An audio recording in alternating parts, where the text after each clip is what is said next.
Hey, I wanted to ask you, since you 2020, how did that feel? I mean, that's the first real test of your portfolio, right? Since you retired. Yep. Short downturn, but like, how did that feel? I was buying like crazy. I didn't blink. So you took the cash bucket and went dry powder. I had a little too much cash. I wrote about this. I Yeah, came up with dry powder. yeah.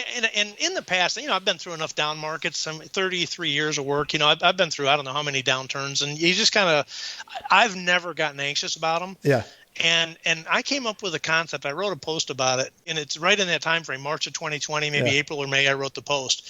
Every 5% that the market went down, because in previous downturns, most people have kind of too much cash. Not always, Jason. Good for you, but a lot of people that write to me say, I've got that same problem. I got too much cash. I don't want to get in the market. I think it's overpriced. What am I going to do? And they're sitting on their hands forever, and they have too much cash. So I had a little bit too much cash, not that much, but I had a little bit too much. And in previous downturns, I'd kind of thrown it all in the market on the first drop. Oh man, get it, and then it just keeps going and going and going. That's me. There you go, Eric. I guarantee you, almost everybody listening can relate to that, because at some point you'll do it, because you're like, I'm going to get in as soon as the market comes down. Especially when you've been on a 10-year tear like we have now, and a lot of people in the FI community have not seen a real downturn. Right. Man, that first 5%, 10% drop, they're like, I'm all in, right? And they burn all their dry powder, and then it keeps going. And it keeps going, and it keeps going, and it can go a long, long time, right? I've been through it. Yeah. And I had no cash left to invest, and I was just watching my portfolio tank, because your asset allocation goes up too, right? Because you're throwing more into it. So you have less safety stock on the side because you threw it in the market.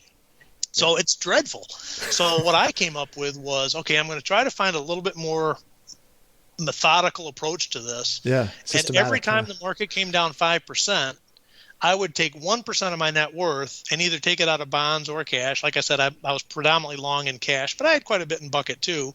And I wanted to grow my equity stake. So I was taking primarily cash, but some out of bonds. Every 5% drop, I'd take 1% of my net worth. I'd take a note of what the S&P was that day, and I'd just keep an eye on it. Okay, a couple weeks later, it's 5% lower. I'll take another 1% and another 1%. Now, I don't remember how. Let's say it went down 20%. Yeah. By the time it got to the bottom, I was like, man, this thing's been going down pretty low now. I think I can up that a little bit. I still had dry powder. So on the lowest point of the day, March 27th, 2000 was low point of the market. I dropped in 2% of my net worth, and I was going, man, that was awesome, And I just happened to time it. Not time it. If you look at the math, what that is that a increased frequency of rebalancing. Yeah. Is all that is. Yeah. Because your equity portion is going down, and you want to maintain I said minimum 50, maximum 60. The minimum 50 forces you to buy when the market's going down. The maximum of 60 forces you to sell when the market's going up. Right. And it kind of helps keep things in balance. If you say I'm going to be 60% stock and the market's going down and now you're at 57, have a little bit of a range.